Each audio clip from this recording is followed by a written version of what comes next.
વાંધો નહીં. આપણે શ્રીમદ ભાગવતજી સ્કંદ 10 એની અંદર અધ્યાય 5 નંદ મહોત્સવ એનું ચિંતન આપણે કર્યું છે.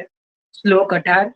એના પછી જે છે આપણે નંદ મહોત્સવના કીર્તનનું પણ ચિંતન કરી ચૂક્યા છીએ.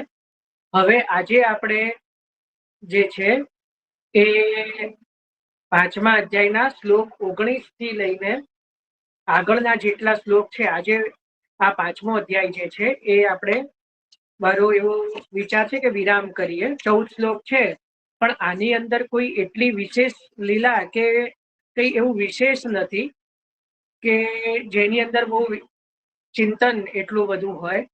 તો આપણે પ્રારંભ કરીએ છીએ. નંદ મહોત્સવ જ્યારે થયો ગોકુલની અંદર, એના પછી તરત જ નંદરાયજી જે છે એ કંસને મથુરામાં કર આપવા જાય છે. કર એટલે વેરો, બરાબર. કર એટલે જે છે કે વાર્ષિક વેરો આપવા કંસને મથુરા આપવા જાય છે. એ જે લીલા છે એ આગળના 14 શ્લોકની અંદર વર્ણન કરવામાં આવી છે. તો આપણે અધ્યાય 5 અને શ્લોક 19 ત્યાંથી આપણે પ્રારંભ કરીએ છીએ. તો હવે કહી રહ્યા છે કે હે કુરુના સંતાન, ગોકુળની રક્ષા માટે ગોપોને સાથે રાખી કંસનો વાર્ષિક કર આપવા નંદરાયજી મથુરા ગયા. એટલે હવે આગળ સુખદેવજી કહી રહ્યા છે કે પહેલા તો પરીક્ષિતને સંબોધન શું કર્યું કે કુરુના સંતાન. કુરુ એટલે તું પણ રાજકુળનો છે, એટલે તને પણ ખબર હોય કે જે મોટા મોટા જે ગામના મુખિયા હોય એ કર આપવા આવે. જો અત્યારે તો આપણે દર મહિને મહિને કર ભરતા હોઈએ, બરાબર. દર મહિને મહિને આપણે કર આપવાનો હોય છે. એ સમયમાં વાર્ષિક કર હતો, આખા વર્ષમાં એક વાર કર આપવાનો. પછી એના પછી કર ઉઘરાવતા નહોતા રાજાઓ. એટલે ત્યારના રાજાઓ અત્યારના નેતાઓ કરતા ઘણા સારા હતા એવું માની શકાય. અત્યારે તો દર મહિને મહિને કર લે છે. જોકે આ પણ એક કળિયુગનું લક્ષણ છે. શ્રીમદ ભાગવતજીમાં જ્યાં 4 યુગોના લક્ષણ છે એની અંદર 2 પ્રમુખ લક્ષણ આપ્યા. એક કે શુદ્રો નેતાગીરી કરશે, જે શુદ્ર જે હશે સાવ એ નેતા બનશે, એ એનું જે છે એ મુખ્ય પદવી પર આવશે. અને બીજું, પ્રજા ઉપર એટલો બધો કર નાખશે કે પ્રજા જે છે એ પીસાઈ જશે. આ કળિયુગના લક્ષણમાં જ લખેલું છે. એટલે એ થઈને જ રહેવાનું ને થઈ રહ્યું છે. પણ અહીંયા તો એવું છે કે કંસ ભલે રાજા છે, પરંતુ એને વાર્ષિક કર નાખ્યો છે. વર્ષમાં એક વાર આવીને જે છે એ કર આપવો.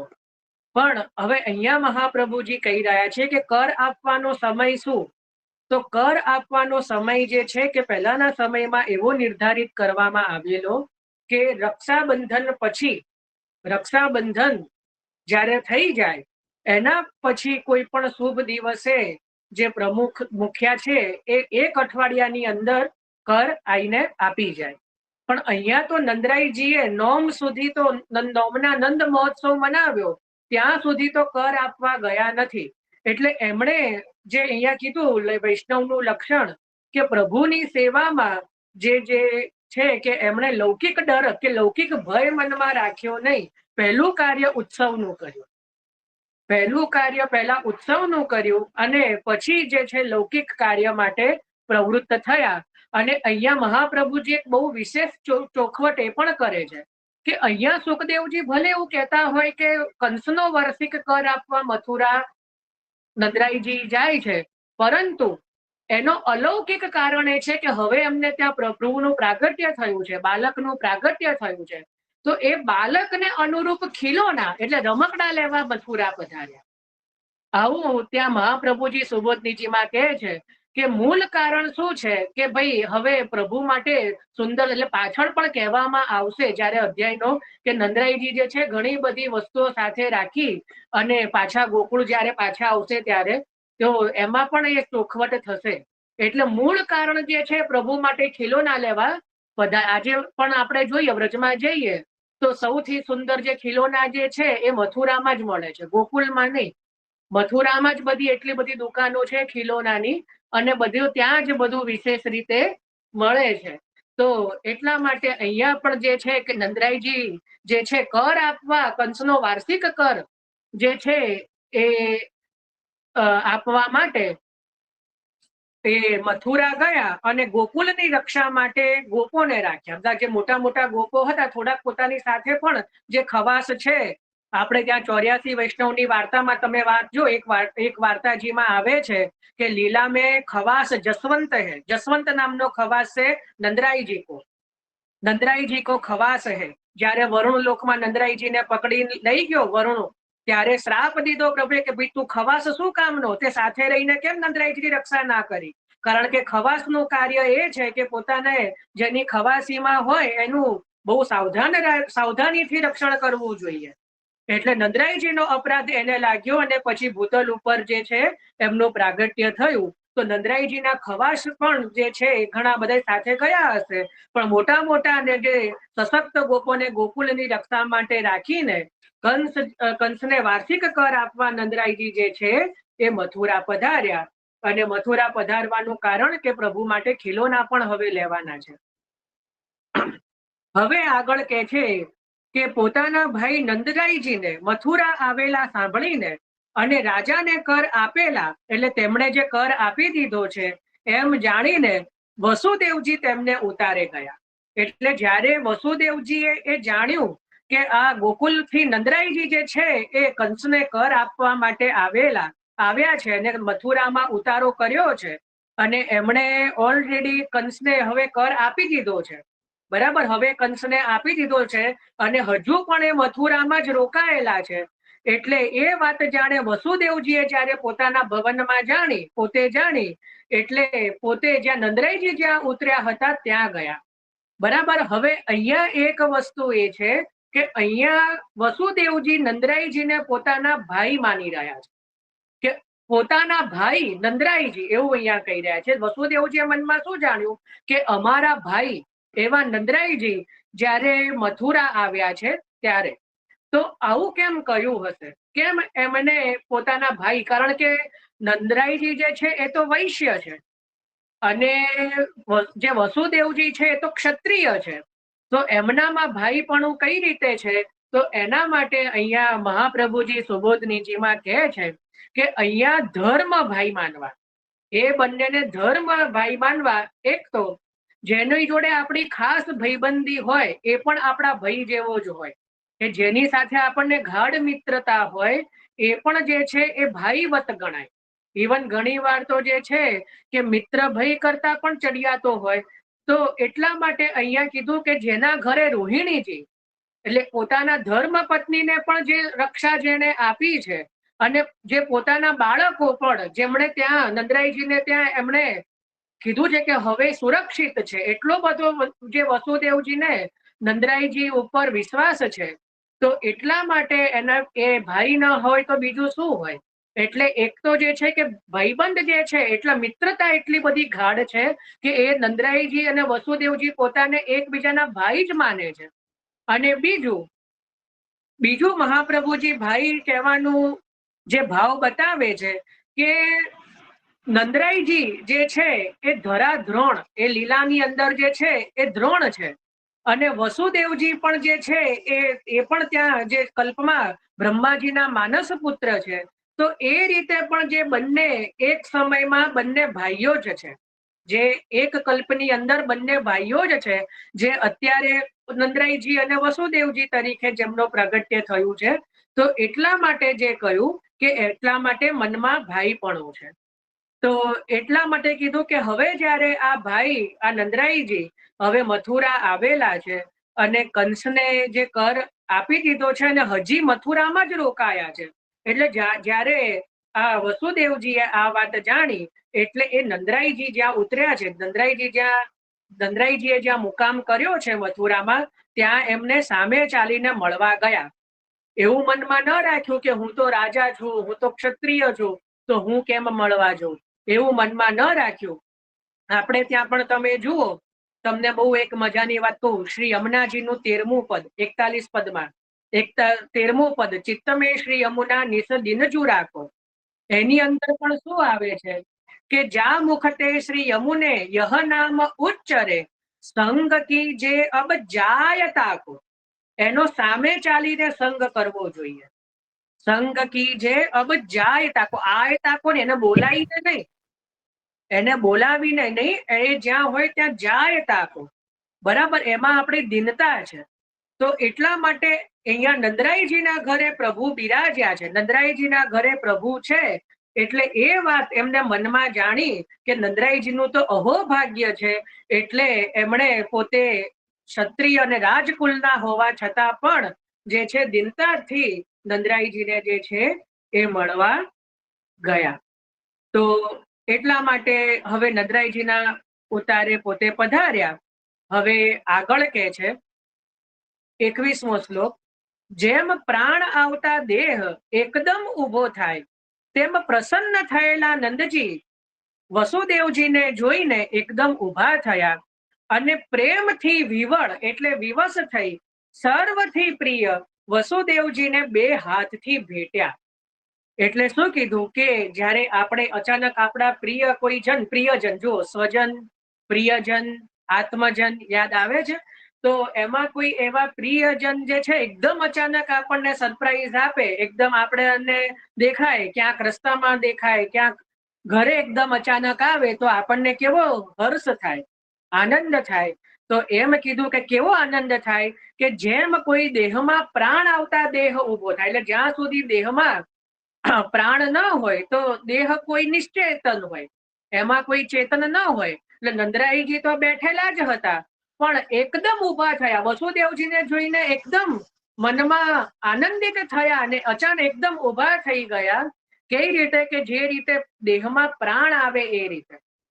એટલે દેહની અંદર જેમ પ્રાણનો પ્રવેશ થાય તો દેહમાં કેવું ચેતન આવે, બરાબર ને. આ જે શરીર છે એની અંદર કેવું નિશ્ચેતન જે દેહ છે એની અંદર જે પ્રાણ આવતા એની બધી જ ઇન્દ્રિયો જે છે એ એકદમ કાર્યરત થઈ જાય. તો વસુદેવજીને જોઈને જાણે જે કહેવાય કે નંદરાયજીમાં પ્રાણ આવી ગયા.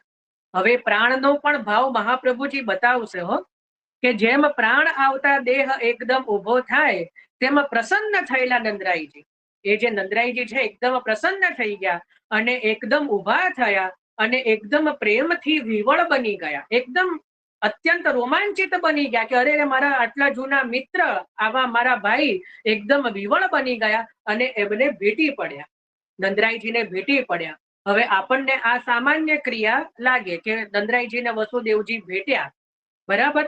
મહાપ્રભુજી શું ભાવ આમાં પ્રગટ કરે છે કે વસુદેવજીની અંદર જે આધિદૈવિક પિતાપણું છે પ્રભુનું, કારણ કે પ્રભુ તો કોના આધારથી પ્રગટ થયા છે?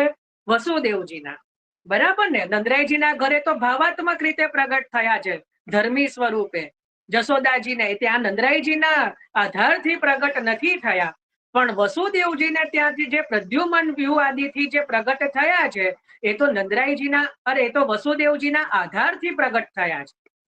સમજ પડે છે ને? આ આપણે બધું સમજી ચૂક્યા છીએ. જો નથી પણ પડતી તો હું ફરી બોલું છું. જો પ્રભુનું પ્રાગટ્ય બે જગ્યાએ થયું એ તો યાદ આવે છે કે વસુદેવજીને ત્યાં પ્રદ્યુમન વ્યૂહથી થયું, અનિરુદ્ધ વ્યૂહથી થયું, અને વાસુદેવ વ્યૂહથી ક્યાં થયું? નંદરાયજીને ત્યાં, જશોદાજીને ત્યાં. પણ એ ભાવાત્મક રીતે ધર્મી સ્વરૂપે પ્રગટ થયા છે, કોઈનો આધાર લઈને નહીં. જ્યારે વસુદેવજીને ત્યાં તો વસુદેવજીના આધારથી દેવકીજીના ગર્ભમાં પ્રભુ પ્રવેશ થયા છે, એટલે મૂળ પિતાપણું તો વસુદેવજીનું જ છે. તો વસુદેવજીનો જે આધિદૈવિક પિતાપણું છે વસુદેવજીના મનનું, એ જ્યારે નંદરાયજીને ભેટ્યા ત્યારે વસુદેવજીની અંદર રહેલું આધિદૈવિક પિતાપણું નંદરાયજીની અંદર પ્રવેશ કર્યો. એટલે હવે નંદરાયજીની અંદર પણ જે છે એ વસુદેવજીનું આધિદૈવિક પિતાપણું થયું. એટલે આગળ જ્યારે ગોપીજનો કે ભક્તજનો નંદ નંદન કહે કે આપ તો નંદરાયજીના પુત્ર છો, તો એ પણ ખોટું ન પડે, કારણ કે હવે નંદરાયજીની અંદર પણ વસુદેવજીનું આધિદૈવિક પિતાપણું બિરાજે છે. અઘરી વસ્તુ છે, જેને સમજમાં આવશે એને જ આવશે. પણ હવે આનાથી સરળ તો નહીં થાય કે જ્યારે નંદરાયજી અને વસુદેવજી એકબીજાને ભેટ્યા, એટલે નંદરાયજી દોડીને વસુદેવજીને ભેટ્યા, તત્કાલ એ જ ક્ષણે વસુદેવજીની અંદર જે મૂળ જે પોતાનું એમનું આધિદૈવિક પિતાપણું જે હતું એ નંદરાઈજીની અંદર એનો પ્રવેશ થયો. એટલે હવે નંદરાઈજી પણ જે છે, નંદરાઈજીની અંદર વસુદેવજીનું આધિદૈવિક પિતાપણું છે બિરાજમાન થયું. એટલે હવે એ પણ જે કોઈ કહે કે આ તો નંદરાઈજીના જ પુત્ર છે, તો એ ખોટું નથી. કારણ કે એમની અંદર પણ વસુદેવજીનું આધિદૈવિક પિતાપણું એ સમય પ્રવેશ થઈ ગયું પ્રભુની ઈચ્છાથી. સમજ પડી? આ જેને હવે સમજાય એના માટે. હવે કે છે કે નંદજીએ પૂજેલા અને સુખથી બેઠેલા આદર પામેલા પોતાના બે પુત્રોમાં જેમનું મન આસક્ત છે એવા વસુદેવજીએ આરોગ્ય પૂછીને નીચે પ્રમાણે કહ્યું. એટલે હવે નંદરાઈજીએ જેનું પૂજન કર્યું છે અને હવે સુખથી આનંદથી જે બેઠા છે. જુઓ, આપણે ત્યાં શ્રી વલ્લભ સાખી છે, શ્રી હરિરાયજી કૃત શ્રી વલ્લભ સાખી, હો, વલ્લભ સાખી નહીં, શ્રી વલ્લભ સાખી. તો એની અંદર શું હરિરાયજી આજ્ઞા કરે છે? ઘર આવે વૈષ્ણવ જબહી, ઘર આવે વૈષ્ણવ જબહી, દીજે ચાર રતન, આસન જલ વાણી મધુર, યથાશક્તિ સો અન્ન શ્રી વલ્લભ, યથાશક્તિ સો અન્ન. તો ઘર આવે વૈષ્ણવ જબહી, દીજે ચાર રતન. ચાર રત્નો આપવાના કીધા. આપણી પાસે આપણને એમ થાય કે આપણી પાસે ક્યાં રત્નો હોય, પણ અહીંયા તો મહાપ્રભુજી કહે છે કે ઘર આવે વૈષ્ણવ જબહી, જ્યારે વૈષ્ણવ ઘરે આવે તો એને ચાર રત્નો આપવા જોઈએ, કે ચાર રત્નોથી એમનું સમાધાન કરવું જોઈએ. તો કયા ચાર રત્નો? તો સૌથી પહેલા આસન. આસન એટલે બેસવાની સારી જગ્યા, કે આવો આવો બેસો, બરાબર, બેસો, આસન, બિરાજો, બેસો, એ રીતે આસન. જલ. જલ એટલે આપણે લૌકિક પાણી આપીએ એ નહીં, ઠાકોરજીની ઝારીજીનું જલ હોય એને જ જલ કહેવાય. એટલે આ ત્યારે જ સંભવ બને કે જો ઠાકોરજી આપણા માથે બિરાજતા હોય તો જ. બરાબર? તો આસન, પછી કીધું જલ, એટલે પ્રભુનો પ્રસાદી જલ આપીએ. હવે ઘણા કે ભાઈ અમારે તો ઘરમાં વસ્તારી બહુ છે, તો જલ તો કેમનું રાખવું?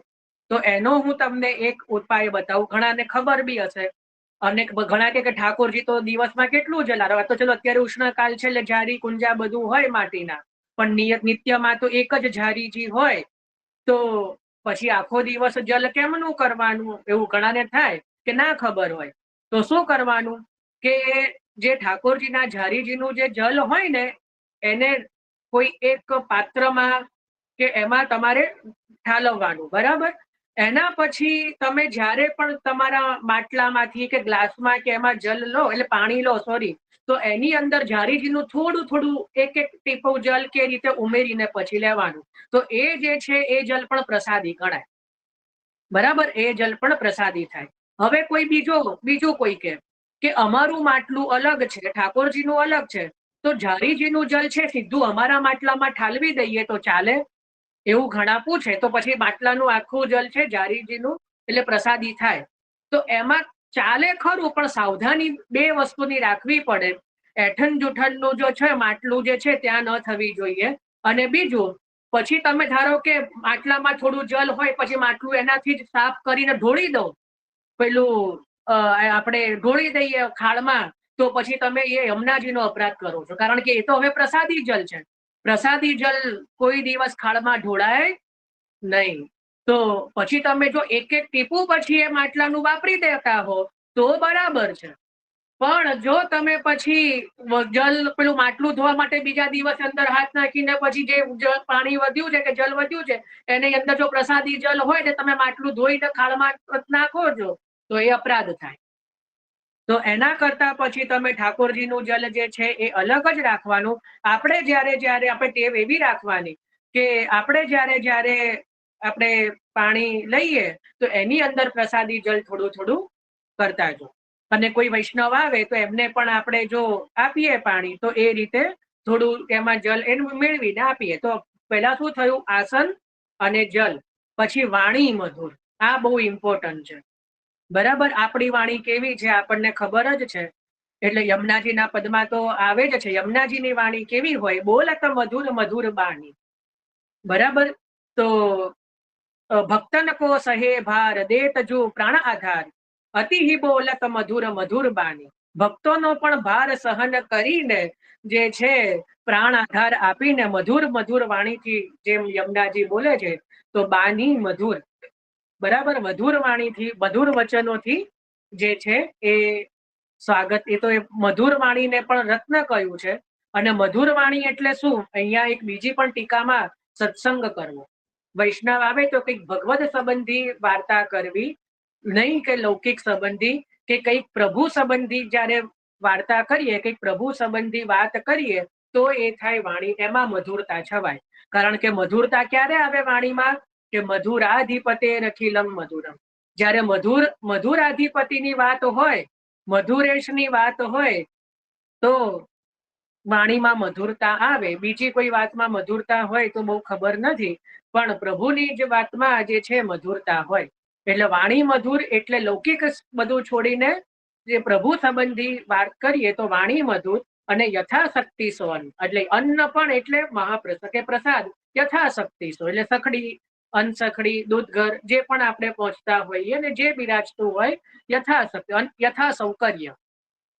આપણે ત્યાં પણ જુઓ, સેવા પ્રણાલિકાનું પુસ્તક હોય, એમાં રોજે રોજની શૃંગાર પ્રણાલિકા હોય, નીચે સામગ્રીનું લખ્યું હોય, અને સામગ્રીની અંદર તો બહુ બધી વસ્તુઓ લખ્યું હોય, ને પછી શું લખ્યું હોય, યથાસૌકર્ય. રોજ એવું યથાસૌકર્ય, કારણ કે બધી વસ્તુ શક્ય ના હોય તો ઈસમે સે જીતનો બને ઉતનો કરનો. જો મુખ્ય સામગ્રી હોય તો એવું લખ્યું હોય કે ભાઈ ઈસકો તો આનું તો જે છે એ નિયમ રાખવો, પણ એના સિવાય આટલામાંથી જે હોય યથાસૌકર્ય. તો એ જ રીતે અહીંયા પણ યથાશક્તિ સો અન્ન, અન્ન એટલે પ્રસાદ. પ્રસાદ સિવાય હરિરાયજી કોઈને અન્ન કહે નહીં, એટલા માટે અહીંયા 4 રત્ન કીધા. તો આ જ રીતે કંઈક વસુદેવજી જે છે એ નંદરાયજીથી પૂજેલા, સુખથી બેઠેલા, અતિ આદર પામેલા, અને જેમનું મન પોતાના પુત્રોમાં છે. એટલે ડાયરેક્ટ તો પૂછાય નહીં કે ભાઈ પુત્રો કેવા છે, તો વાતમાંથી વાત કાઢે છે. જુઓ શું કે છે કે હે વૈશ્યોના પતિ, એટલે આ જે બધા વૈશ્ય એટલે જે બધા આપના જે કુલના છે એના આપ મુખિયા છો, વૈશ્યોના પતિ. હે ભાઈ, આપ જો અતિ વૃદ્ધ, પ્રજા રહિત, અને જેની પ્રજાની આશા જતી રહી છે, તેવા તમને હમણાં જે પ્રજા પ્રાપ્ત થઈ તે મોટા ભાગ્યથી થયું છે. એટલે હવે વસુદેવજી જુઓ 2 અર્થમાં બોલી રહ્યા છે. મહાપ્રભુજી કહે છે આના 2 અર્થ થાય. શું કીધું? એક તો આપ વૃદ્ધ છો, બીજું પ્રજાથી રહિત છો. પ્રજા રહિત, પ્રજા એટલે પુત્રોથી રહિત, સંતાનોથી રહિત. હવે વસુદેવજીની આવી બુદ્ધિ કેમ છે કે નંદરાયજીને પુત્ર રહિત, એટલે પુત્ર રહિત કેમ કીધા? મહાપ્રભુજી શું કહે છે કે વસુદેવજીની બુદ્ધિ શું છે કે નંદરાયજીને તો કન્યા જ થયેલી, અને એ કન્યા તો કંસે જે છે કંસે મારી, પણ એ તો આકાશમાં એ તો આયુધ ધરીને એ તો જતી રહી. એટલે હવે નંદરાયજીનો કોઈ સંતાન નથી, અને એમાંય પુત્ર તો નથી, કારણ કે પેલો પુત્ર તો હું બદલીને ગયો છું, જે નંદરાયજીને ખબર નથી. ખબર પડે એટલે કારણ કે વસુદેવજીને એવી બુદ્ધિ છે, વસુદેવજીને ખબર નથી કે હવે તો આ નંદરાયજીની અંદર પણ આધિદૈવિક પિતા પણ બિરાજે છે, અથવા નંદરાયજીના ઘરે પણ ધર્મી સ્વરૂપે પ્રભુ પ્રગટ થયા છે. એ વાત વસુદેવજી જાણતા નથી. અને નંદરાયજી શું જાણતા નથી કે વસુદેવજી પોતાના ત્યાં પ્રગટેલા પ્રભુને નંદરાયજીને ત્યાં પધરાવી આવ્યા છે પોતાને ત્યાં. એ વાત નંદરાયજી જાણતા નથી. એટલે હવે કોઈને ડાયરેક્ટ એવું કહેવાય ને કે તમે પુત્ર રહિત છો, તો એટલા માટે શું કીધું કે આપ પ્રજા રહિત, એટલે આપને કોઈ સંતાન છે નહીં, એવું કીધું. કારણ કે શું કીધું કે આપને તો એક જ કન્યા થયેલી, એ તો જતી રહી. એમ એ તો આપને ખબર નહોતી, કારણ કે નંદરાયજી થોડા જાણે છે કે મને તો કન્યા થયેલી. સમજ પડી? એ વાત તો નંદરાયજી જાણતા નથી. એટલે શું કીધું કે આપ પ્રજા રહિત, અને જેની પ્રજાની, એટલે હવે તો આગળ સંતાન થવાના નથી, કારણ કે આપ અતિ વૃદ્ધ છો, તો પ્રજાની આશા જતી રહી છે, તેવા તમને હમણાં જે પ્રજા પ્રાપ્ત થઈ, હમણાં એટલે કન્યા રૂપી જે પ્રજા પ્રાપ્ત થયેલી, એ બહુ મોટા ભાગ્યથી થયું. એ આપનું ભાગ્ય છે કે આપને પ્રજા પ્રાપ્ત થઈને હવે તો જે પુત્ર છે તે તો મારો છે, પણ આપ એને પોતાનો પુત્ર માની રહ્યા છો. એમના મનમાં એવું છે કે ભાઈ મારા પુત્રને હવે આપ આપનો પુત્ર જે હવે માની રહ્યા છો તો એ બહુ મોટું ભાગ્ય છે. આપને પ્રજા આપ જેને પોતાનો પુત્ર માની રહ્યા છો એ બહુ મોટું ભાગ્ય છે. આ સંસાર ચક્રમાં રહેતા અને પુનર્ભવ પામેલા તમે આજે મળ્યા તે મોટા ભાગ્યથી થયું, કારણ કે પ્રિયનું તો દર્શન પણ દુર્લભ છે. જો આવ્યું ને પ્રિયજન, કે ભાઈ પોતાના પ્રિયજન હોય એનું તો દર્શન પણ દુર્લભ છે. બહુ સમયે આપ તો મળ્યા. આ સંસાર સાગરમાં, આ સંસાર ચક્રમાં એટલા બધા આપણે ઓતપ્રોત છીએ, લૌકિકમાં એટલા ફસાયેલા છીએ કે આપણને બહુ એકબીજાને મળવાનો સમય રહેતો નથી. પરંતુ અત્યારે પણ ધારો કે મારે પણ આટલા પુત્ર થયા, આપણે પણ પ્રજા થઈ, પણ આપણે એકબીજાને મળી શક્યા નહીં. પણ જો આપણે જેવો અહીંયા પુત્ર નો ત્યાં આપને પ્રજા પ્રાપ્ત થઈ અને થોડાક જ સમયમાં આપણને મળવાનું થયું, એ આપણું ભાગ્ય છે. બરાબર, એ આપણું ભાગ્ય છે, કારણ કે પ્રિયનું તો દર્શન પણ દુર્લભ છે. ખ્યાલ આ વસુદેવજી કહી રહ્યા છે. કોને? નંદરાયજીને. આ 24 શ્લોક સુધી થયા. કેટલા લીધા આપણે શ્લોક? જુઓ, આપણે 19, 20, 21, 22, 23, 24. ફરીથી હું થોડું રિપીટ કરું છું કે નંદરાયજી જે છે એ પ્રભુનો જ્યારે નંદ મહોત્સવ મનાવીને, પોતાના બાળકનો ઉત્સવ મનાવીને મથુરામાં કંસને કર આપવા માટે ગયા. બરાબર, પણ કર શેના માટે? કર આપવા અને પ્રભુ માટે ખીલોના પધરાવા. એટલા માટે જે છે એ મથુરામાં ગયા. અને જ્યારે વસુદેવજીએ એ વાત જાણી કે ભાઈ નંદરાયજી જે પધાર્યા છે અને કંસને કર આપી દીધો છે, એમનું કાર્ય તો પૂર્ણ થઈ ચૂક્યું છે, છતાં હજી મથુરામાં જ બિરાજમાન છે, તો લાવો હવે આપણે જઈને મળીએ. બરાબર, એટલે જેવા એ વસુદેવજીના જે છે, વસુદેવજી નંદરાયજીના ઉતારે એમને મળવા ગયા, ત્યારે નંદરાયજી એકદમ પ્રસન્ન થયા અને નંદરાયજી વસુદેવજીને ભેટ્યા. બરાબર, તો જ્યારે બે હાથેથી ભેટ્યા ત્યારે મહાપ્રભુજી કહે છે કે વસુદેવજીની અંદર રહેલું આધિદૈવિક પિતાપણું નંદરાયજીની અંદર પ્રવેશ પામ્યું, પ્રવેશ થયું. બરાબર, એટલે વસુદેવજીની અંદર રહેલું આધિદૈવિક પિતાપણું જે છે નંદરાયજીની અંદર પ્રવેશ થયો. એટલે હવે નંદરાયજીની અંદર પણ વસુદેવજીનું આધિદૈવિક પિતાપણું થયું. અને એના પછી વસુદેવજી જે છે, એટલે નંદરાયજીએ વસુદેવજીની આદર સ્વાગતા કરી, એમને સુખથી બિરાજમાન કર્યા, એમને જે છે જલપાન આદિ કરાવ્યું. અને પછી વસુદેવજીએ વાત પ્રારંભ કર્યો કે ભાઈ આપને મળવું બહુ દુર્લભ હતું, અને હવે જે છે આપણે અતિ મોટા ભાગ્યથી આપણું સૌભાગ્ય છે કે આપણે એકબીજાને મળ્યા. બરાબર, આટલું 24 શ્લોક સુધી આપણે જોયું. હવે આપણે 27મા શ્લોકમાં પ્રવેશ કરીએ છીએ કે નદીના વહેણથી ઢસડાતા મછવાઓ પેઠે જુદી જુદી જાતના કર્મ વાળા મિત્રોના પ્રિય સાથે એક સ્થળે સંવાસ જે છે એ સંભવતો નથી. કેવી સુંદર વાત કરી કે નદીના વહેણની જેમ, જે નદીનો વહેણ હોય એની અંદર બહુ બધા માછલાઓ હોય, પણ જેમ નદીનો વહેણ આમ જાય એટલે બધા છૂટા પડી જાય. કોઈ માછલી આમ જાય, કોઈ આમ જાય. તો એ જ રીતે આપણે પણ આ સંસાર રૂપી નદીમાં વહી રહ્યા છીએ. તો દરેકના કામ અલગ અલગ હોય. અત્યારે પણ જુઓ કે ભાઈ કોઈની જોબ આમ હોય, ઉત્તરમાં હોય, કોઈની દક્ષિણમાં હોય, કોઈકને વારંવાર અલગ અલગ સ્થળોએ જવાનું થતું હોય, કોઈ એક સ્થળે રહીને કામ કરતું હોય.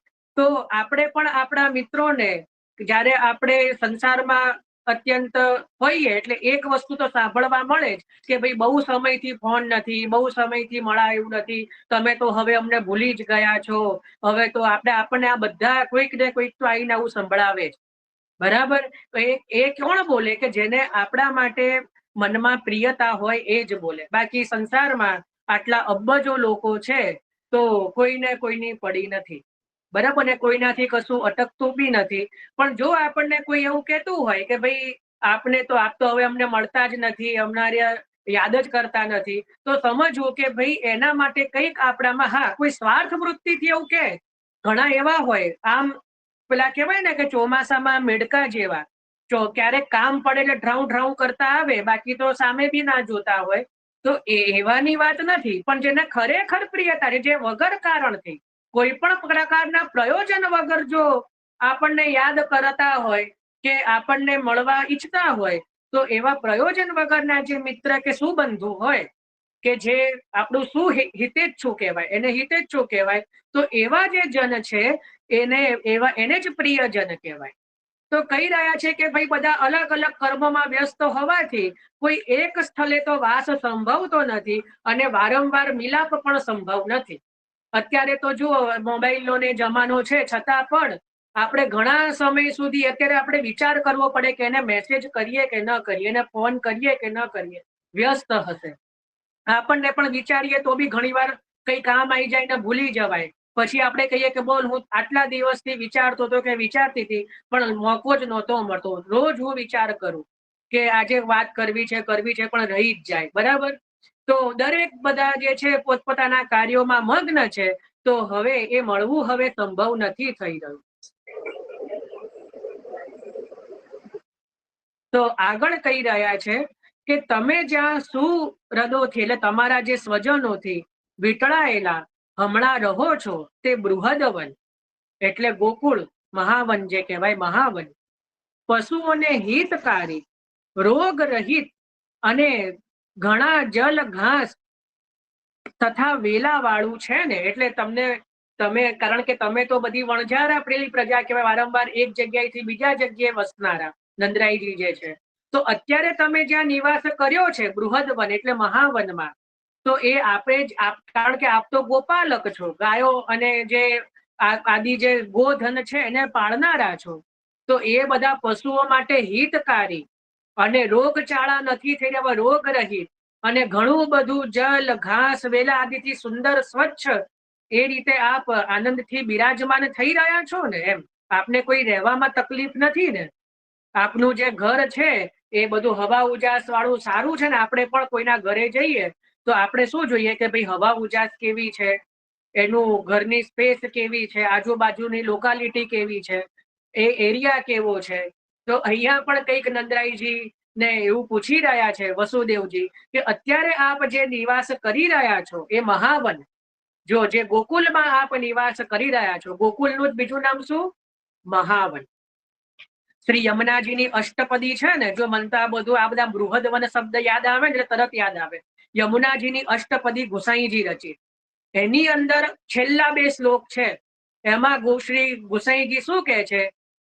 વ્રજ પરિવૃઢ વલ્લભે, વ્રજ પરિવૃઢ વલ્લભે કદા ત્વમ ચરણ સરોરુહમિક્ષણાસ્પદમ મે તવ તટગત વાલુકાહ કદા હમ સકલ નિજાંગ ગદા મુદા કરીષ્યે વૃંદાવને ચારુ બૃહદવને મન મનોરથ પૂરય સુરસુતે. શું કહી રહ્યા છે? વૃંદાવને ચારુ બૃહદવને. હે યમુનાજી, વૃંદાવન અને મહાવન એમાં મારા મન મનોરથ પૂરા કરો, મારા મનના મનોરથ પૂરા કરો. વૃંદાવને ચારુ બૃહદવને મન મનોરથ પૂરય સુરસુતે દગ્ગોચર કૃષ્ણ વિહાર એવ સ્થિતિસ્ત્વદીય તટ એવ બ્રુયાતમ. એટલે શું કીધું કે યમુનાજી કે તમારા કયા મનોરથ પૂરા કરીએ? ગોસાઈજી શું કહે છે કે હે સુરસુતે, હે યમુનાજી, વૃંદાવને ચારુ બૃહદવને એટલે વૃંદાવન અને મહાવન એટલે ગોકુળમાં મારા મનના મનોરથ પૂરા કરો. હવે કેમ એવું કીધું? કારણ કે વૃંદાવનમાં કિશોર લીલા છે અને ગોકુળમાં બાળ લીલા છે. વૃંદાવનમાં કિશોર લીલા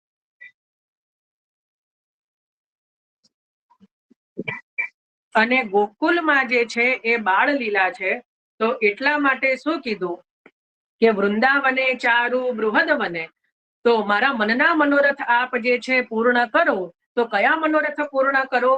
તો શું કે છે કે દગ્ગોચર કૃષ્ણ વિહાર એવ એટલે અમારા દગ્ગોચર એટલે મારી આંખો સામે પ્રગટ થાવો. શું પ્રગટ થાવો? કૃષ્ણ વિહાર એટલે ઠાકોરજીનો જો લીલા જે છે, લીલા વિહાર છે, એ મારા આ જ નેત્રો આગળ પ્રગટ થાવો એવ. અને બીજો મનોરથ દગ્ગોચર કૃષ્ણ વિહાર એવ સ્થિતિ સ્વદીય તટ એવ બ્રુયાત. આપના તટ ઉપર મારી સ્થિતિ થાવ એટલે મારો જે નિવાસ છે એ આપના તટ ઉપર થાવ. 2 વસ્તુ માંગી ગોસાઈજીએ. કારણ કે ખબર છે કે જો યમુનાજી આ લોકોને કહેશે, આગળના જીવોને કે શું કછુક માંગો, તો માગશે પૈસા આપો, પુત્ર આપો, ફલાણું માગતા નહીં આવડે. એટલે આપણા વતી ગોસાઈજીએ જ માગી લીધું કે જે આ યમુના અષ્ટપદીનો જે પાઠ કરે એને આ 2 વસ્તુ આપો. તો કઈ આપો? એક તો આપના પુલિન ઉપર વાસ આપો, અને આપના પુલિન ઉપર થતી જે કૃષ્ણનો વિહાર છે અમને દગ્ગોચર, એટલે અમે અમારા આ જ નેત્રોથી એને જોઈએ, એને દગ્ગોચર કહેવાય. દગ્ગોચર કૃષ્ણ વિહાર એવ સ્થિતિસ્ત્વદીય તટ એવ બ્રુયાત.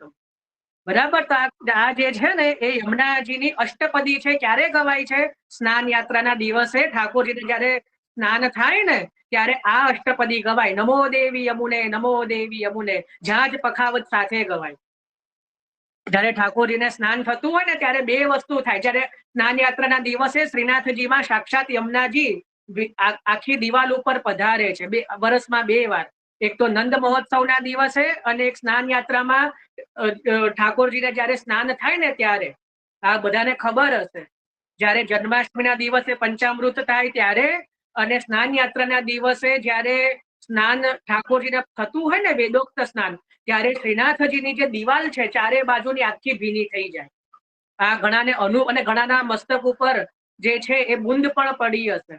એટલા જ માટે જે 4 વસ્તુઓ હતી યાદ કરો રણછોડલાલજી મહારાજની, એમાં સ્નાન યાત્રા કો જલ યાદ આવે છે. સ્નાન યાત્રા કો જલ, કારણ કે યમુનાજી સાક્ષાત છે. તો આ જયારે ઠાકોરજીને જયારે સ્નાન યાત્રાનું વેદોક્ત જયારે સ્નાન થાય ને ત્યારે 2 વસ્તુ થાય. એક તો જયેશ પેલું જે જયારે બ્રાહ્મણો જે હોય ને એ વેદ પાઠ કરે એને પુરુષ સૂક્તનો ગાન થાય, અને કીર્તનમાં અષ્ટપદી ગવાય યમુનાજીની. નમો દેવી યમુને, નમો દેવી યમુને, હરે કૃષ્ણ મિલન અંતરાય, નિજનાથ માર્ગદાયિની, કુમારી કામપુર કે કુરુ ભક્તિ રાય. આ જે અષ્ટપદી જે છે એ રામકલી, ઘણા ઘરની રીત છે. ઘણાને ત્યાં રામકલીમાં ગવાય છે, ઘણાને ત્યાં જે છે ટોડીમાં ગવાય છે. મોટે ભાગે ટોડીમાં એટલે ગવાય કારણ કે પ્રભુને શીતલ જલથી સ્નાન થાય છે, અને ટોડી રાગ ગરમ છે એટલે એ ઉષ્ણતા પેદા કરે.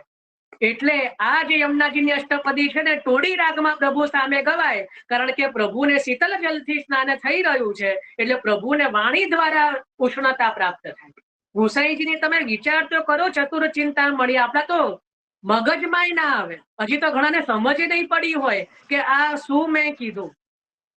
એ જેને ખબર પડે એને જ પડે કે પ્રભુના સુખનો ગુસાઈજીએ કેટલો બધો વિચાર કર્યો છે. કે સ્નાન યાત્રાના દિવસે પ્રભુને શીતલ જલથી સ્નાન થાય છે, તો ક્યાંક પ્રભુને ઠંડી ન ચડે તો વાણીમાં જે છે ઉષ્ણતા લાવવા માટે જે અષ્ટપદી તો ગવાય યમુનાજીની, પણ ટોડી રાગમાં ગવાય. કારણ કે ટોડી રાગ ગરમ છે, ટોડી રાગની તાસીર ગરમ છે, સારંગ રાગની ઠંડી છે.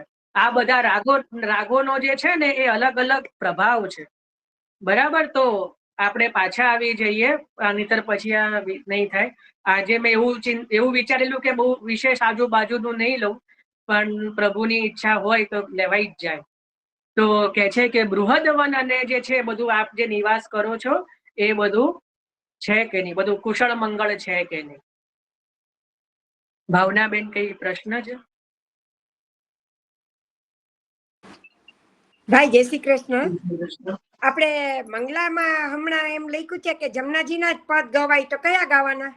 કોઈ પણ 41 માંથી 108 માંથી કોઈ પણ. અચ્છા, કોઈ પણ. મને એમ કે કીર્તન હશે કદાચ પદ, એટલે પદ એટલે કીર્તન જ ને, બીજું શું?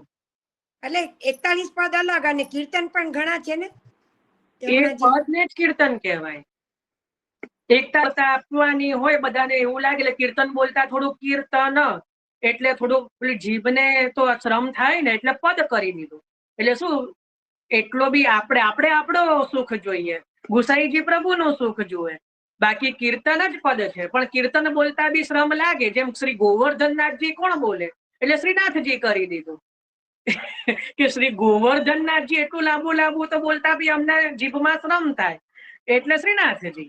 પણ પ્રભુ તો એનાથી અમારે છે કીર્તન એટલું લાંબુ બોલવામાં ઘણાને નહીં ફાવતું, એટલે કીર્તનનો શબ્દ એનો જ પર્યાયવાચી પદ છે. એટલે કીર્તન અને પદ એક જ. એટલે 108 પદ બોલો કે 108 કીર્તન કહો કે 41 પદ કે 41 કીર્તન, એમાંથી કોઈ પણ એક. અને એકલું મંગલામાં નહીં, મંગલા અને શૃંગાર બંનેમાં ગવાય. અત્યારે પૂર્ણિમા સ્નાન યાત્રા સુધી મંગલા અને શૃંગારમાં સન્મુખમાં એક પદ જે છે યમુનાજીનું આવે અત્યારે. અને રાજભોગમાં પનઘટનું આવે, શયનમાં પણ પનઘટનું આવે, અને બાકીના સમયમાં છાક આદિ જે ભોજનમાં છે એ ઉષ્ણકાલના પદાર્થો. એ રીતનો અત્યારે ક્રમ ચાલે કીર્તનનો. હવે આપણે આવી જઈએ 27મો શ્લોક છે કે હે ભાઈ તમને હિનાબેન પરીખ ભાઈ બોલો. હલો, જય શ્રી કૃષ્ણ જયભાઈ. હા, મને એ તો એ જાણવું હતું કે આપણે જે ખંડિતાના પદ છે પછી વ્રતચર્યાના પદ છે નહીં, એટલે એનો શું ભાવ અને કેવી રીતે ક્યારે ગવાય? કે જયારે એનું આવશે ને ત્યારે અત્યારે સમય નથી, અત્યારે આપણે સુબોધની જ લેવાનું છે.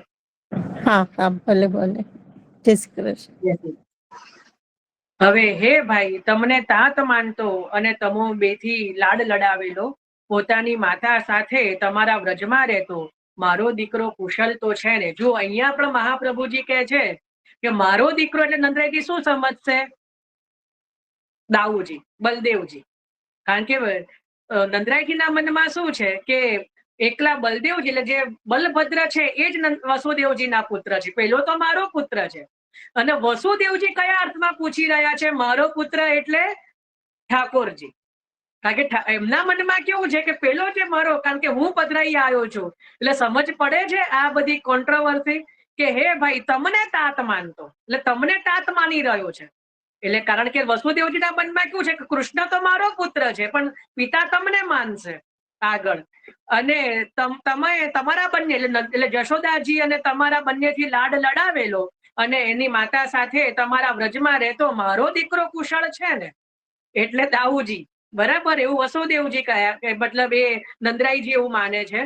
અને વસુદેવજીના મનમાં શું છે કે એ કૃષ્ણ માટે પૂછી રહ્યા છે પણ એવું બોલાય તો નહીં કે મારો પુત્ર. એટલે એવું થાય કે ભાઈ આ પુત્ર તમારો ક્યાંથી થયો? આ તો મારો પુત્ર છે. એટલે અહીંયા પણ જે છે એવું આમ અર્થ ગંભીરથી પૂછ્યું છે. પછી કહી રહ્યા છે કે પુરુષને ત્રિવર્ગ એટલે ધર્મ અર્થ કામ પ્રાપ્ત કરવાના કહેલા છે અને તે સંબંધોથી જ પુષ્ટ થાય છે. તેઓ કલેશ પામતા હોય તો એ વિવર્ગનું કઈ પ્રયોજન નથી. એટલે જે કહી રહ્યા છે આ થોડુંક અઘરું છે પણ એમાં કહી રહ્યા છે કે જે દરેક મનુષ્યને ધર્મ અર્થ અને કામ એટલે એ ત્રણેય પ્રાપ્ત કરવાના કયા છે. એટલે ધર્મ પણ કરવો જોઈએ, પછી અર્થ એટલે પૈસા પણ કમાવા જોઈએ એટલે નોકરી ધંધો કરવો જોઈએ, અને કામ એટલે જે છે કે ભાઈ સંસારમાં પણ જે પોતાનો ધર્મ નિભાવવો જોઈએ. તો એ જે કરવાના કયા છે પણ એ કોઈને પણ શ્રમ થાય કે કોઈને દુઃખ થાય એ રીતે નહીં, પણ જે કોઈને કલેશ થાય એ રીતે નહીં, પણ જેનાથી કોઈને કોઈ પ્રોબ્લેમ ના થાય કે કોઈને એનાથી અહિત ના થાય એ રીતે એ કરવા જોઈએ. તો એટલા માટે આપ પણ જે છે એ બહુ આ જ રીતે પોતાના કર્મ કરી રહ્યા છો. પછી નંદરાયજી જે કહી રહ્યા છે કે અહો તમારા ઘણા દેવકીથી થયેલા પુત્રોને કંસે હણ્યા અને એક પાછળથી જન્મેલી કન્યા બાકી હતી એ પણ આકાશમાં ગઈ. જો નંદરાયજી શું કહે છે કે ભાઈ અમે જાણ્યું કે તમારા તો ઘણા પુત્રોને કંસે હણ્યા અને એક કન્યા થઈ એ પણ આકાશમાં ગઈ. બરાબર. એટલે એ કન્યા એમ પોતાની છે એ નંદરાયજી જાણતા નથી. એટલે કે તમારી જે કન્યા હતી છેલ્લે કન્યા થઈ એ પણ આકાશમાં ગઈ. એટલે બહુ દુઃખની વાત છે. ખરેખર આ જન જે છે એ અદ્રષ્ટમાં રહેલો અને અદ્રષ્ટ જ જેનું પરમ છે, જે આત્મા પોતાનું તત્વ અદ્રષ્ટ છે એમ જાણે છે તે ક્યારેય મોહ પામતો નથી. એટલે હવે થોડી સાંત્વના આપે છે કે ભાઈ અમે તો બધા ક્ષેમ કુશળ જ છીએ, અમે તો બધી રીતે આનંદમાં રહીએ છીએ, પણ આપને ઘણું દુઃખ થયું, આપે ઘણું દુઃખ સહન કર્યું. આપના તો ઘણા પુત્રો જે છે એને કંસે માર્યા અને છેલ્લે જે કન્યા પણ થઈ એને પણ જે છે કંસે મારી અને એટલે કંસે જે મારવા ગયો અને આકાશમાં ગઈ. એટલે હવે આપનું તો દેવકીથી કોઈ સંતાન રહ્યું નહીં. એ એટલે બહુ દુઃખની વાત છે. પણ આપ તો પરમ જે છે એ ભગવદીય છો, પરમ વૈષ્ણવ છો. એટલે આપ જે છે તો આ પ્રભુની લીલા માનશો. આમાં આપ જે છે મોહ પામશો નહીં. આ જે છે આ તો ભગવદ ઈચ્છા માનવી. આપણે પણ જો બે શબ્દો છે, ભગવદ ઈચ્છા અને ભગવદ કૃપા. કઈ સારું થાય તો ભગવદ કૃપા, પ્રભુની કૃપા, અને કઈ આપણું ધાર્યું ન થાય કે કઈ એવું થાય તો ભગવદ ઈચ્છા. બરાબર ને? તો આપણી ઈચ્છાથી કે પ્રભુની કઈ એનાથી નથી, પણ ભગવદ ઈચ્છા ને પ્રભુ કૃપા. તો કંઈક સારું થાય છે તો એમાંય પ્રભુની કૃપા છે. આમ તો કઈ નથી સારું થતું તોય પ્રભુની કૃપા જ છે. આપણે જાણતા નથી કે એમાં પ્રભુની શું ઈચ્છા છે. એટલે અહીંયા કીધું કે ભાઈ ભગવદ ઈચ્છા માનીને એમાં આપ મોહ પામશો નહીં. મોહ પામશો નહીં એટલે એનું દુઃખ કરશો નહીં, કારણ કે એ નિયતિ છે, એ પ્રભુની જે છે એ વિધાન છે. પ્રભુએ કંઈક એવું વિચાર્યું હશે. હવે વસુદેવજી પોતાની મૂળ વાત ઉપર આવ્યા. હવે શું કહે છે કે હવે તમે રાજા એટલે આ કંસને વાર્ષિક કર તમે આપી દીધો છે, હવે આપણે પણ મળી લીધું છે. હવે તમારે અહીંયા વધારે દિવસ રોકાવું યોગ્ય નથી. તમારે અહીંયા વધારે દિવસ રોકાવું યોગ્ય નથી, કારણ કે ગોકુલમાં ઉત્પાત થઈ શકે છે. આપ નહીં હો, કારણ કે હવે પૂતના આવવાની છે. હંમેશા કંઈક થોડું આગળનું જે છે એ આવી જાય પોતાના પ્રભુનું, તો કહી રહ્યા છે કે હવે તમારે વધારે દિવસ અહીંયા રોકાવું જોઈએ નહીં, કારણ કે ગોકુળમાં ઉત્પાત થવાની સંભાવના છે. આપણે પણ આપણા ઠાકોરજીને છોડીને જો બહુ દિવસ સુધી બીજે આનંદ પ્રમોદ કરીએ તો ઠાકોરજી પણ કંઈક એવું ધીંગાણું કરે ઘરમાં. એટલે પોતાના પ્રભુને છોડીને પણ જે છે એ જવું નહીં. અને ઘણા તો એવું પણ ઘણી આનું એવો અર્થઘટન એવો પણ કરે છે કે વસુદેવજી કોણ છે. જો આ તો બધાને આ અર્થ માન્ય હોય એવું જરૂરી નથી, પણ આનો એક અર્થ છે ને બહુ જબરજસ્ત બતાવ્યો છે કે વસુદેવજી અત્યારના સમયમાં તો કોણ, તો કે ગુરુ, દીક્ષાદાતા ગુરુ, અથવા તો જે ઠાકોરજી સેવ્ય કરીને આપે છે એ વસુદેવજી. એ એમની અંદર વસ્તુ એટલે એવું અહીંયા લીલા બતાવી રહ્યા છે. અને નંદરાયજી કોણ, કે જેના માથે ઠાકોરજી પધરાયા એ નંદરાયજી. એટલે હવે નંદરાયજી જો આખો દાડો વસુદેવજીની આગળ પાછળ ફરે તો ખરેખર વસુદેવજીએ ઉપદેશ આપવાનો હોય કે અમારી આગળ પાછળ હવે ફરવાની જરૂર નથી, આપ આપના ગોકુળમાં આપના લાલન પાસે રહો, નહીતર ત્યાં ઉત્પાત થશે. સમજમાં આવે છે? મેં તમને સમજી દીધું કે વસુદેવજી કોણ અને નંદરાયજી કોણ. તો આપ જે છે હવે આપને અમારી આગળ પાછળ કે પૂછડાની જેમ ફરવાની જરૂર રહેતી નથી, અને અમારી આગળ રહેવાની જરૂર નથી. આપનું કર્તવ્ય હવે એ છે કે આપ હવે નંદરાયજીની જેમ હવે આપ જે છે આપના ગોકુળમાં રહો અને આપના લાલનની રક્ષા કરો ને આપના લાલનની સેવામાં રહો, નહીતર ત્યાં ઉત્પાત થશે. સમજમાં આવી ને? કારણ કે પાછું બહુ ખોલીને કહું તો ઘણાને ખોટું લાગી જાય, પણ આ ભાવ મોટાઓએ બતાવ્યો છે, મારો ભાવ નથી. આ બધા બાળકોનો જ ભાવ છે. તો કહી રહ્યા છે કે ભાઈ વસુદેવજીએ પણ એવું કીધું કે હવે તમે અહીંયા બહુ દિવસ અહીંયા રહેશો નહીં મથુરામાં, કારણ કે ગોકુળમાં છે ઉત્પાત થશે. હવે વસુદેવજીએ જ્યારે આ પ્રમાણે નંદરાયજીને કહ્યું ત્યારે ગોપો અને સાથે એમની રજા લઈ. હવે કીધું કે ભાઈ વસુદેવજીની વાણી ક્યારે ખોટી હોય નહીં, એટલે રજા લઈને જે બળદો જોડેલા ગાડાઓ વડે એ ગોકુળ આવ્યા.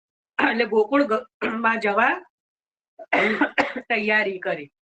એટલે જ્યારે વસુદેવજીએ નંદરાયજીને કીધું કે હવે તમારે બહુ અહીંયા મથુરામાં રહેવું જોઈએ નહીં, તમે રાજાનો કર પણ આપી દીધો છે, પછી આપણે મળી પણ લીધું છે, હવે અહીંયા જે છે તમારું કાર્ય પણ જે તમે વિચારીને આવ્યા છો થઈ ગયું હશે. કારણ કે જુઓ, બીજું કારણ એ પણ છે કે ગોકુળ એ ગામડું છે, ગામ છે, અને મથુરા શહેર છે.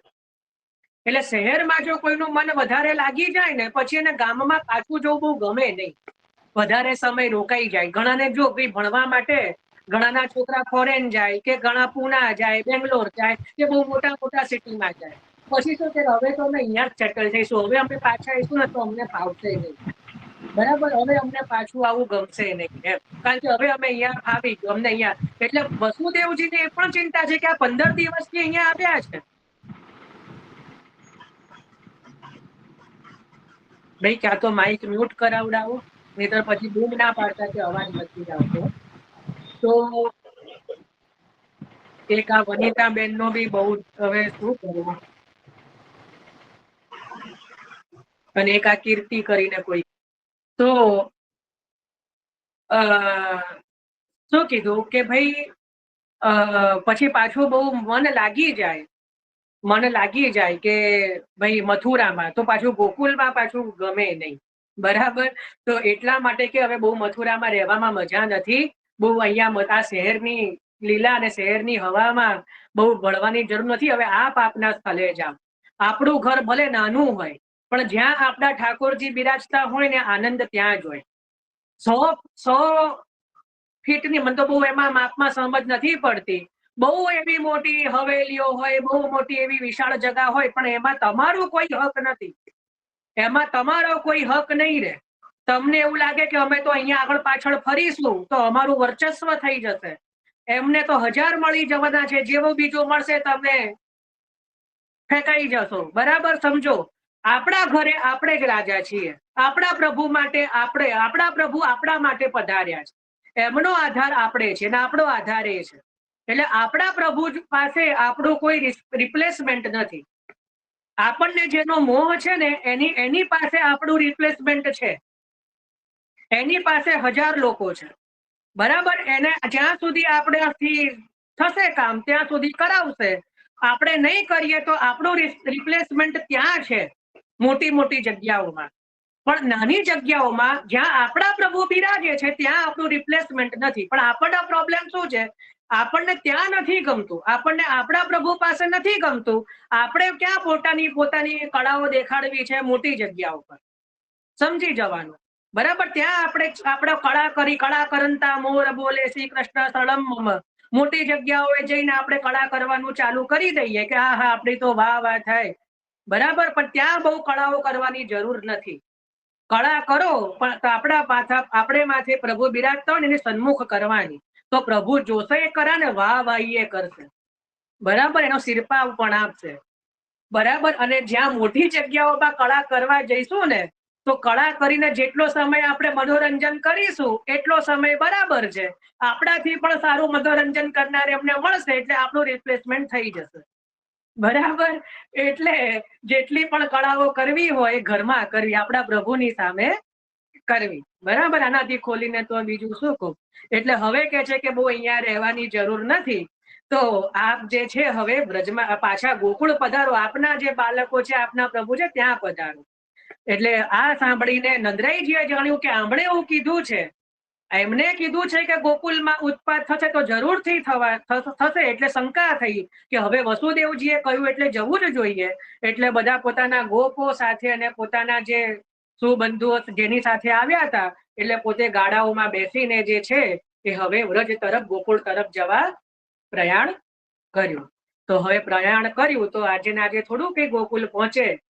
હવે ગોકુલ પહોંચવા દઈએ. અહીંયા 5મો અધ્યાય જે છે એ વિરામ થયો શ્રીમદ ભાગવતજીનો અને સુબોધનીજીનો. બરાબર. આના પછી શ્રી મહાપ્રભુજી એક કારિકાજી લખી રહ્યા છે, બહુ સુંદર છે કે ગોકુલોત્સવ મિશાનમ ગોપ ગોપી ગવામ હિતમ જ્ઞાનતઃ કર્મત ચૈવ તામસાનામ નમામ્યહમ. એટલે ગોકુલના ઉત્સવ રૂપ નિયમોમાં રાખનાર, જ્ઞાનથી અને કર્મથી પણ ગોપ ગોપીઓ અને જે ગાયો છે એવા તામસ જીવો જે છે એના હિત રૂપ જે પ્રભુ પ્રગટ થયા છે એમને હું નમન કરું છું. એટલે અહીંયા પ્રભુને વંદન કરીને શ્રી મહાપ્રભુજીએ આ 5મ અધ્યાયનો જે સુબોધનીજી જે છે એને અહીંયા વિરામ આપી. જો આપણે ભલે વચ્ચે 2 દિવસનો થયો ગયા પણ અહીંયા સુધી મારે 5મ અધ્યાયનું ચિંતન કરવું હતું તો શ્રી પ્રભુ અહીંયા 5મો અધ્યાય જે છે એ વિરામ કરાવ્યો. બરાબર. તો અહીંયા આપણો 5મો અધ્યાય જે છે આજે નંદરાઈજીએ જે મથુરા પધાર્યા, જે નંદરાઈજીની મથુરા ગમનની જે લીલા છે એ અહીંયા વિરામ થઈ. બરાબર. એની સાથે 10મા સ્કંદનો 5મો અધ્યાય જે છે એ અહીંયા વિરામ થયો.